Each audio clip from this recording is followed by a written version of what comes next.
Welcome, my friends. What if I told you the man who created Hyundai, one of the biggest car companies in the world, once worked on muddy fields with no shoes, never went to college, and was so poor he couldn't afford a train ticket. So he ran 120 kilometers on foot just to chase a dream? This is not a motivational speech. This is not fiction. This is real. Today, you will hear the story of a boy who had nothing and built everything.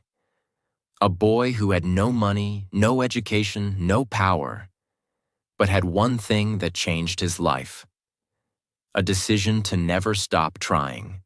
But why should you listen to this story? Because this is not just about business. This story will teach you how to fight when life hits you hard, how to believe when nobody believes in you, how to stand alone when the world shuts the door. And yes, this story will also improve your English. How? Because you are not just watching English. You are feeling it. You are living inside a story. That's the secret to fluency. Not grammar books, not boring vocabulary lists, but real stories with real emotion, told in easy, clear, and powerful English. So listen closely, because this video might not just teach you English, it might change your life. Now let's begin the story of the man who started it all. Part 1. The boy who had nothing. Let's go back. The year is 1915. We're in a small, poor village in North Korea.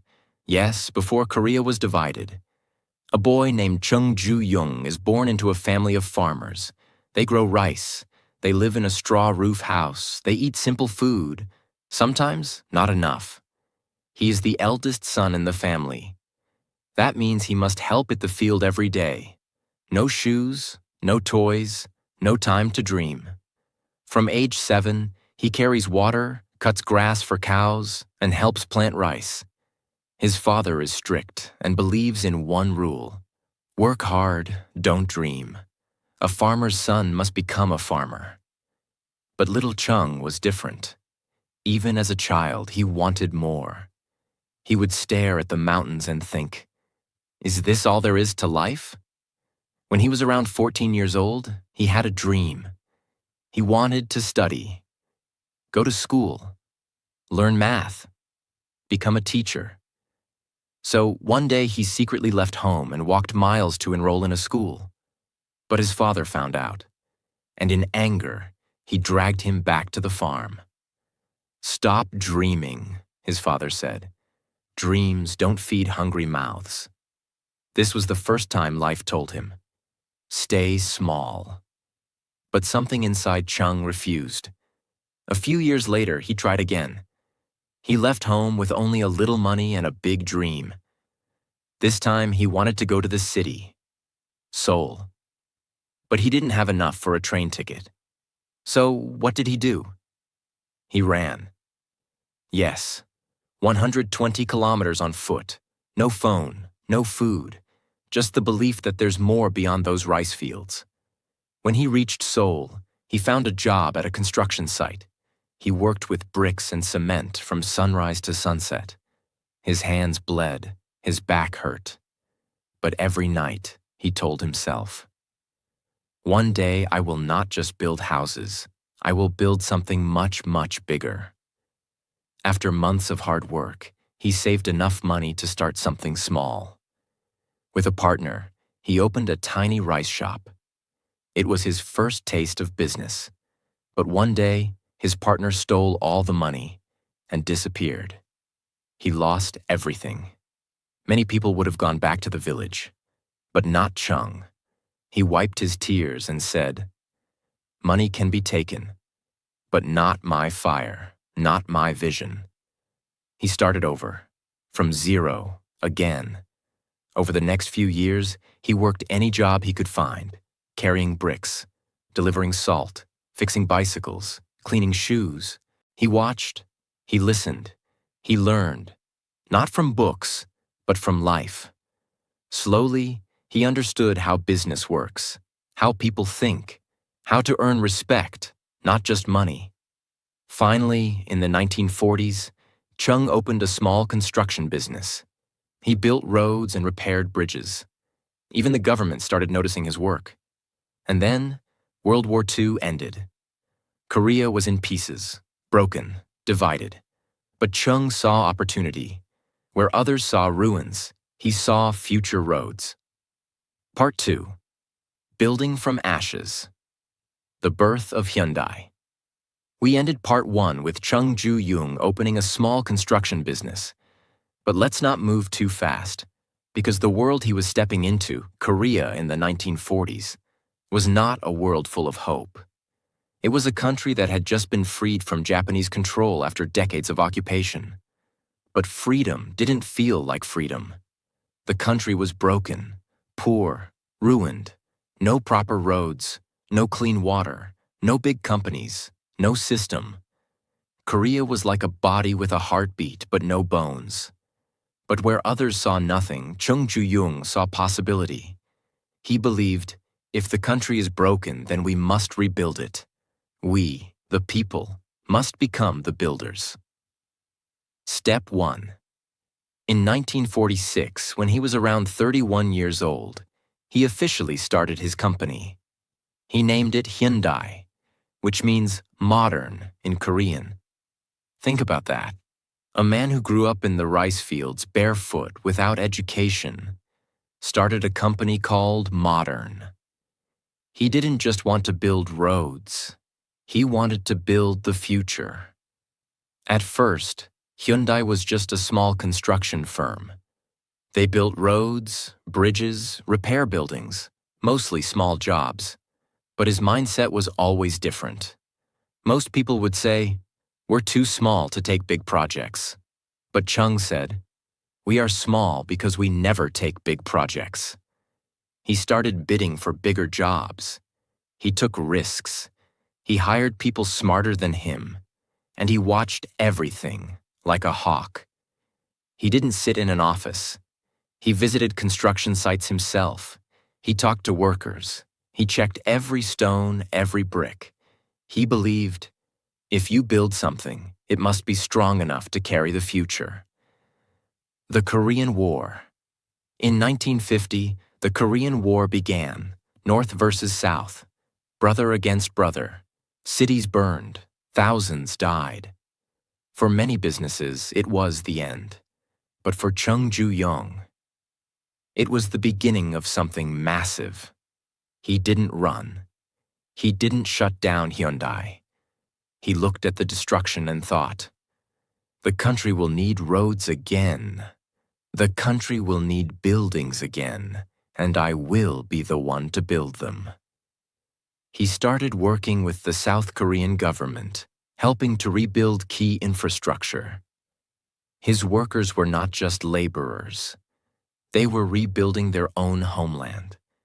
This made Hyundai stronger, not just as a company, but as a name. People began to trust the name Hyundai. Because when everyone was afraid, Hyundai kept moving. One of the most famous and powerful moments in Chung's life came in the 1960s, when the South Korean government gave him a challenge. We need a bridge built over the Han River. Can you do it? Now here's the truth. Hyundai had never built a bridge before. Other companies laughed. They said, he doesn't even have an engineering degree. He's not a bridge builder. He's just a construction guy. But Chung said, if we keep saying we can't, we'll never learn how to do it. So he took the project. He gathered a team, hired engineers, studied every blueprint, visited bridges around the world, and then he started building. Every day he stood by the river, watching, planning, correcting. And after only 4 months, the Han River Bridge was completed. The same people who laughed at him now stood in silence. Because a rice farmer's son had just built one of Korea's most important bridges. This wasn't just a bridge. This was a symbol. a message to the world. South Korea is rising, and Hyundai is helping it rise. After the bridge, Hyundai's reputation exploded. The government began trusting him more. He was given highways to build, dams, ports, shipyards. But Chung wasn't satisfied, because deep down, he still remembered being a poor boy with no shoes. He wanted more than just money. He wanted transformation. He said, "We cannot just copy the world. We must create." So he made a decision that shocked everyone. Hyundai will build ships. People laughed again. South Korea has no experience in shipbuilding. We don't even have the technology. But Chung smiled and said, "Then we'll learn. We'll start. We'll try." He met with British shipbuilders and convinced them to partner. He studied shipyards. He bought land in Ulsan, South Korea, a fishing village, and said, "This place will become the heart of Korea's industrial future." People thought he was mad, but by 1974, Hyundai had launched its first major ship and became one of the top shipbuilders in the world. From mud to metal, from rice fields to global factories. Chung was not building just a company anymore. He was building a dream factory. By the end of the 1970s, Chung had built roads, bridges, buildings, ports, ships. But there was still one thing missing: cars. South Korea imported all its cars from Japan and the West. But Chung asked a dangerous question. Why can't Korea make its own car? No one had an answer, so he did it himself. And that's where the next part of this story begins. Part 3. The man who dared to build a car. Chung Ju-young, the boy who once walked 120 kilometers barefoot, had now built Korea's first highways, shipyards, and ports. He was admired, trusted, respected. But he still wasn't satisfied. Because deep down, he remembered something. He remembered how Korea used to import cars from Japan, America, and Europe, and how people believed that Koreans could never build a car. That making cars was only for rich countries with powerful machines and high technology. But Chung, as always, believed in something else. He believed in his people. He said, "We've built roads. Now we must build the wheels that will run on them." His team was shocked. Cars? We don't have the knowledge. We don't have engineers. We don't have the tools. But Chung simply replied, "Then we will learn. We will build the tools. We will train the engineers." That's what Hyundai means, modern. And this is the future. This was not a business decision. This was a national decision. He wanted to build a car for Korea. And that's where the story truly begins. In the early 1970s, Chung knew that building a car required something he didn't yet have: experience. So what did he do? He flew to Britain. He met with George Turnbull, a top engineer who had worked at British Leyland, a respected British car manufacturer. Turnbull was surprised. Why would a Korean businessman with no car company want to hire him? But Chung didn't beg. He didn't flatter. He simply showed his vision. He said, "I don't want to copy foreign cars. I want to build something new. I want your help." George Turnbull was impressed. He agreed, and he wasn't alone. Chung hired 5 top British car engineers, all experts in engines, transmissions, design, and safety. He brought them to Korea. These engineers arrived in a country that still had dirt roads in many places. They were surprised. They thought, "How will we build a car here?" But Chung gave them one thing that changed everything: belief. He said, "You've built cars before, but now you are building history." They didn't have a fancy lab. They didn't have high-end machines. They didn't have luxury offices. What they had was one warehouse and a leader who refused to give up. It took years of work. The team faced hundreds of failures. Engines didn't fit. Parts broke during testing. The body design was too heavy. No company wanted to give them steel. But every time something failed, Chung didn't scream or walk away. He asked one question. What did we learn? He believed failure is not the opposite of success. It is the path to success. In 1975, after many long nights, arguments, experiments, and moments of despair, it happened.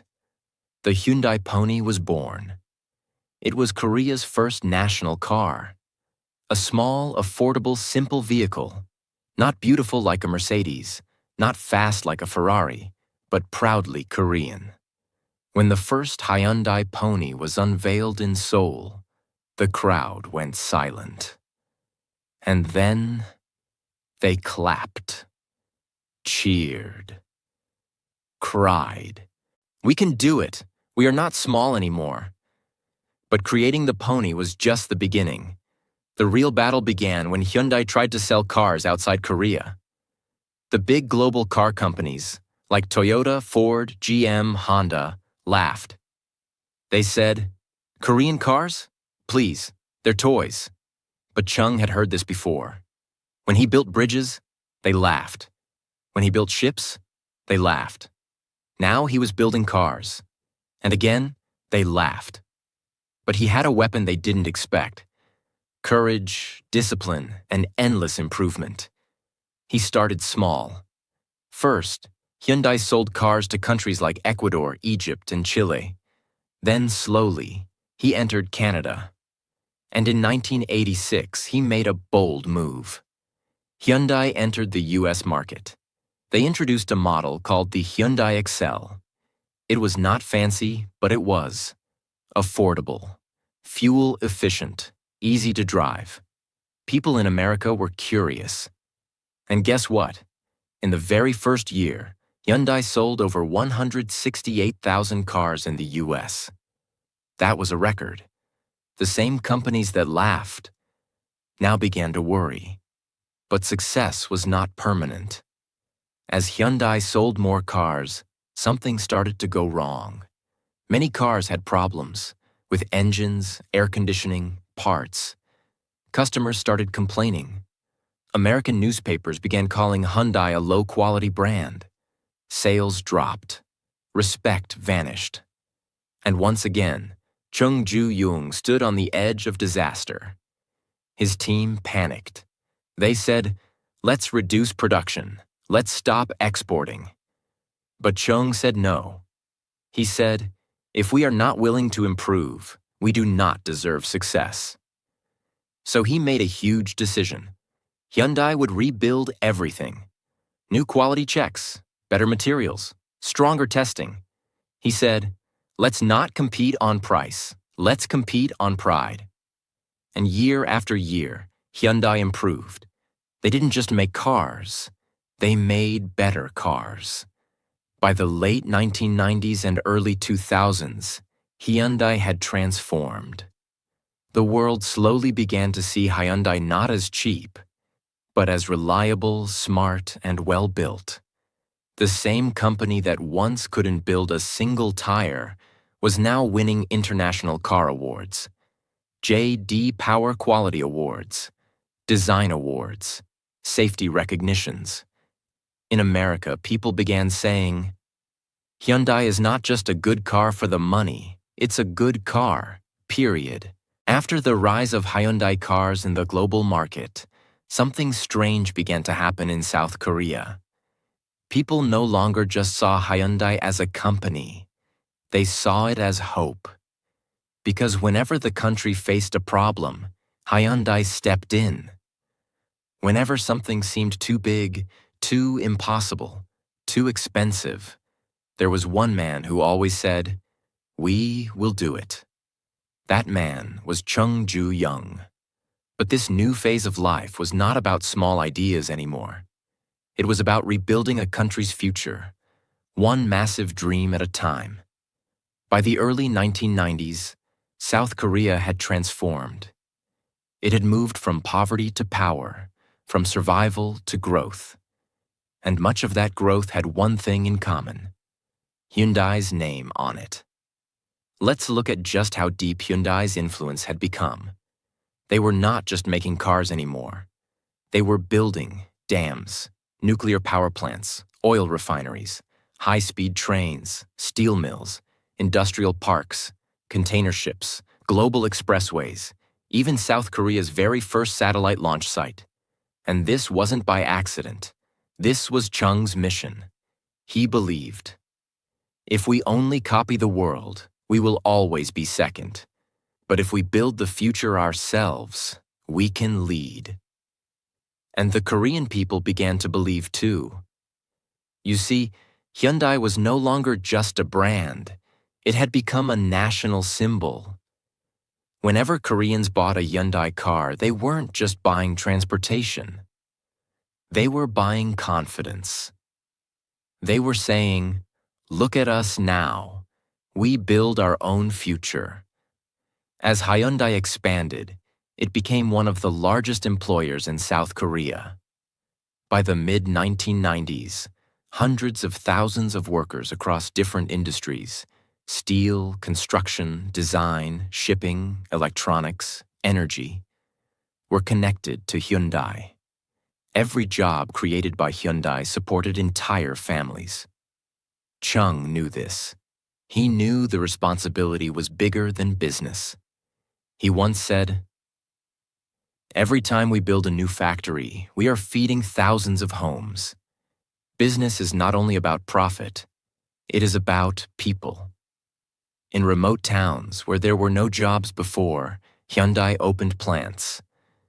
And when young students graduated with technical degrees, Hyundai gave them their first opportunity. This was more than success. This was impact.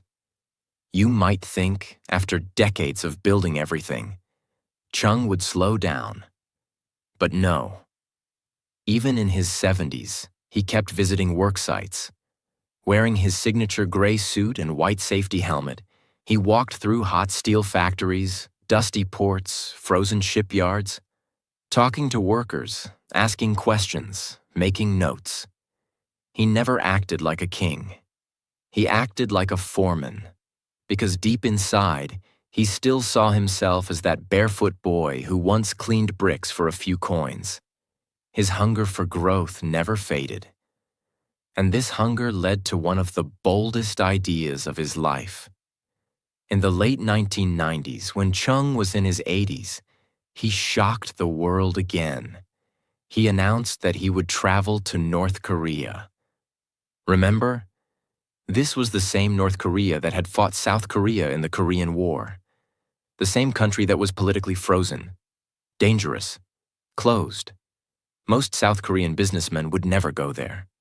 But Chung Ju-young was not like most men. He believed, we are one people. We speak the same language. We must rebuild peace. And so, in 1998, he crossed the border, not with words, not with weapons, but with 500 cows. Yes, 500 cows. Why? Because he said, during the war, North Korea had taken cows from his family's land. So now, in peace, he was returning the favor. Not with anger, but with forgiveness. It was not just a political move. It was a human move. News channels around the world showed the image of trucks filled with cows crossing the DMZ, demilitarized zone, led by an old man in a suit. It was powerful. It was emotional. It was unforgettable. That one act opened a small door between North and South. And it was Hyundai's founder who turned the key. In the final years of his life, Chung started stepping back from day-to-day operations. But he never stopped thinking. His diary, written in simple Korean, showed pages filled with thoughts, ideas, plans. He still visited his offices, still asked about construction projects, still studied world markets, but his body was weakening. His health was fading, and slowly, the man who once worked 18 hours a day, who once ran for 120 kilometers barefoot, now walked slower. But his mind, sharp as ever. He knew time was short. So he began writing letters to his sons, his board members, and his country. He reminded them, never be satisfied with what you've built. Keep asking, what can we build next? In 2001, at the age of 85, Chung passed away peacefully. The boy from the village was gone, but what he left behind could never be buried. After his death, South Korea declared a national moment of silence. TV stations paused. News anchors cried. Even his competitors, people who once criticized him, stood up to honor him. Why? Because Chung Ju-young was not just a businessman. He was a builder of dreams. A man who proved that you don't need a college degree to change the world. You don't need permission to build something great. You don't need to be rich to become the foundation of a country's pride. He started life with nothing but dust on his feet and fire in his chest. He ended life with factories, ships, highways, satellites, and the love of millions. And today, the name Hyundai travels on roads across the world, in the US, in India, in Europe, in Africa, because of the fire he carried inside him. Part 4. The Empire. After the Builder. And the eternal spirit of Chung Ju-young. After Chung Ju-young passed away in 2001 at the age of 85, the nation of South Korea did not simply lose a businessman. They lost a father figure, a symbol of resilience. A man who had been there, through war, through hunger, through failure, yet never backed down. His funeral was attended not just by CEOs, but by workers, farmers, engineers, politicians, shopkeepers, mechanics, ordinary people. Some brought flowers, others brought letters. Many brought nothing, only tears. Because they knew that without this man, their country might have taken a very different path. The first months after his death were filled with tension inside the Hyundai Group. The empire he had built had grown so large. Construction, cars, electronics, steel, banking, even shipping and IT. But now the leader was gone. People asked, who will lead? Will Hyundai survive? Will it break into pieces? In truth, Hyundai was already changing even before his death. The Korean government had introduced new rules to reduce the power of large family-owned business groups called chaebols. Hyundai, being one of the biggest, was asked to restructure. So after Chung's death, his sons and executives made a bold decision. Hyundai would break into multiple companies, each with its own leadership and focus. This was painful, but it was also necessary. Why? Because Chung's dream was not about one man holding everything. His dream was growth, innovation, and freedom. So Hyundai split into many companies, including Hyundai Motor Company, Cars, Hyundai Engineering and Construction, Infrastructure, Hyundai Heavy Industries, Shipbuilding, Hyundai Steel, Materials, Hyundai Mobis, Car Parts, Hyundai Rotem, Trains and Military Equipment. And slowly, each of these companies began to stand on their own feet. They honored the founder not by copying him, but by continuing his spirit. Of all the companies in the Hyundai family, the motor company carried the deepest emotional weight. It was the car that made South Koreans believe in their own strength. So after Chung's death, Hyundai Motors began a massive transformation. the world still remembered the older image. Hyundai cars were cheap but low quality. But now the company wanted to do something bold. They didn't just want to survive in the international market. They wanted to lead it. So they invested heavily in design, bringing in top designers from Germany and the US technology, developing hybrid, electric, and hydrogen-powered vehicles, safety, earning top ratings in crash tests, branding, changing Hyundai from cheap and basic to smart and modern. They opened research centers in South Korea, the US, Germany, and India. They created luxury brands like Genesis to compete with Lexus, BMW, and Mercedes-Benz. They entered Formula One racing technology partnerships, proving their cars were not just reliable. They were high-performance machines.